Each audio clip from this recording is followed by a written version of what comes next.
एक अमीर कारोबारी परिवार के दो बेटे मुकेश अंबानी और अनिल अंबानी। पिता धीरूभाई के जाने के बाद दोनों के बीच दौलत आधी आधी बांट दी गई। आज एक दुनिया के टॉप मोस्ट रिचेस्ट लोगों की लिस्ट में शामिल है और दूसरा अपना सब कुछ गंवा बैठा है। लेकिन कैसे? आज के इस वीडियो में हम केवल अनिल अंबानी पर बात करेंगे और समझने की कोशिश करेंगे क्या गलतियां ऐसी रहीं जो अनिल अंबानी को नहीं करनी चाहिए थी, और गलतियां नहीं होती तो अनिल अंबानी आज कहाँ होते।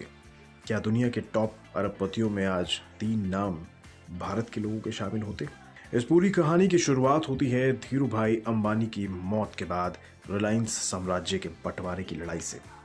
दरअसल धीरूभाई अंबानी अपने पीछे कोई वसीयतनामा नहीं छोड़ गए थे, इसलिए रिलायंस के इस साम्राज्य की कमान कौन संभालेगा, इस पर काफी बहस हुई, जिसका नतीजा निकला साल 2005 में, जब दोनों भाइयों के बीच रिलायंस का बंटवारा कर दिया गया। मुकेश अंबानी को पेट्रोकेमिकल, टेक्सटाइल, रिफाइनरी और तेल गैस का बिजनेस मिल गया और अनिल अंबानी के हिस्से आया टेलीकॉम, ऊर्जा, इंफ्रास्ट्रक्चर और वित्त का बिजनेस। इस बंटवारे के बाद दोनों ने एक दूसरे के क्षेत्र में कंपटीशन नहीं करने की शर्त वाले एक समझौते पर हस्ताक्षर भी किए। उस समय अनिल अंबानी बड़ी बड़ी योजनाएं बना रहे थे। उनका सपना टेलीकॉम, एनर्जी और इंफ्रास्ट्रक्चर, यहां तक कि मनोरंजन सेक्टर में भी सबसे बड़े खिलाड़ी के तौर पर अपनी सिक्के को जमाने का था। तब अनिल अपने सपनों के लिए एक बिजनेस से दूसरे बिजनेस में कूद रहे थे, लेकिन वो जो दाव खेल रहे थे वो एक एक करके गलत पड़ते गए। लेकिन कैसे? दरअसल अनिल जिन प्रोजेक्ट्स में दाव खेल रहे थे उनमें लागत अनुमान से ज्यादा आ रही थी और रिटर्न बिल्कुल भी हासिल नहीं हो रहा था।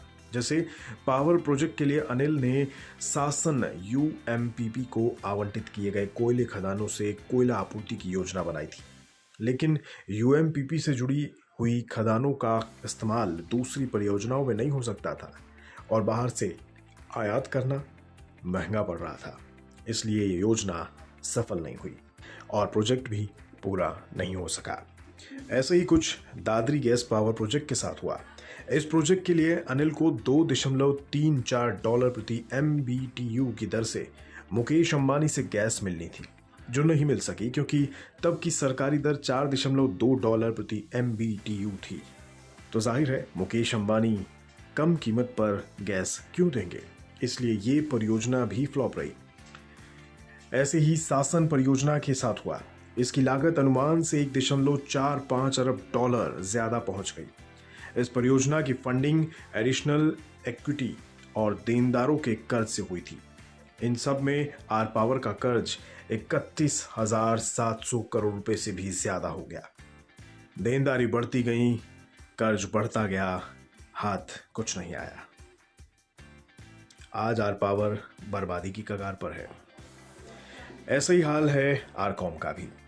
आरकॉम ने अमीरों की तकनीक लेकर इसे गरीबों को सौंप दिया। CDMA, ये नाम आपने सुना होगा, काफी पुरानी तकनीक हो चुकी है अब। CDMA आधारित नेटवर्क GSM के मुकाबले महंगे थे तब के समय में। ये बर्बादी का सीधा रास्ता था। आरकॉम का ARPU 80 रुपए था, जो इंडस्ट्री के औसत 120 रुपए से हमेशा कम था। इस तरह से हर यूनिट पर आरकॉम को नुकसान उठाना पड़ा। दूसरी ओर दोनों भाइयों के बीच का समझौता टूट रहा था, दोनों के बीच विवाद बढ़ रहे थे, इसलिए मुकेश अंबानी टेलीकॉम सेक्टर में उतर गए और जियो लेकर आए, जिससे वोडाफोन आइडिया की जोड़ी से लेकर एयरटेल तक की हालत पस्त हो गई। तो आरकॉम कहां से टिकती? तब आरकॉम पर कर्ज का जाल था 25,000 करोड़ से ज्यादा का। पुरानी तकनीक रिलायंस के जियो के आगे टिक ना सकी और आरकॉम भी बर्बाद होता चला गया। पावर और टेलीकॉम खुद ही चुनौतीपूर्ण क्षेत्र है, लेकिन इसके बावजूद अनिल अंबानी इन दोनों के अलावा सीमेंट, डिफेंस, इंफ्रास्ट्रक्चर, मीडिया और मनोरंजन समेत तमाम क्षेत्रों में एंट्री मारते गए। नीलामी में आक्रामक प्राइसिंग की वजह से अनिल ने कई परियोजनाएं हासिल भी कर ली और उनके लिए आसानी से फंड भी जुटा लिए, लेकिन उनके इम्प्लीमेंटेशन में वे मात खा गए और नतीजा आज सबके सामने है। आज अगर अनिल अंबानी का केवल एक दाव आरकॉम वाला भी सही पड़ जाता तो आज अनिल अंबानी किसी और मुकाम पर होते। इस बात का अंदाजा आप 11 जनवरी 2008 के आरकॉम के एक शेयर के भाव से लगा सकते हैं। उस समय में आरकॉम के एक शेयर का भाव था 792 रुपये, जो आज घटकर मात्र 2 रुपये के स्तर पर आ गया है। अगर सब सही रहता तो आज आरकॉम कहाँ होता, सोचिए जरा। शायद अनिल भी दुनिया के चुनिंदा अरबपतियों में शुमार होते। हालांकि ये केवल कोरी कल्पना भर है। आज की तारीख में अनिल अंबानी भारी कर्ज के तले दबे हैं। एक एक करके उनकी कंपनियां बिक रही हैं, जिसमें रिलायंस इंफ्राटेल को बड़े भाई मुकेश अंबानी ने खरीदा है 3,702 करोड़ रुपए में।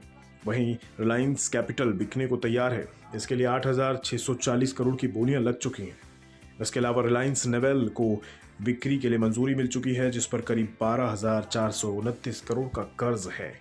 कुल मिलाकर देखा जाए तो छोटे भाई अनिल अंबानी की रिलायंस और उनकी किस्मत एक जैसी चल रही है। ना किस्मत में कामयाबी लिखी है, ना अनिल अंबानी की रिलायंस में।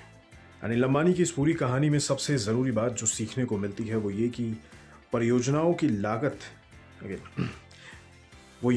परियोजनाएं जितनी मर्जी लगाइए, लेकिन परियोजनाओं की लागत कर्ज की रकम से ऊपर नहीं जानी चाहिए, और अगर पहुंच जाए तो कर्ज अंबार बढ़ने नहीं देना चाहिए। उन्हें समय पर चुकाते रहना चाहिए।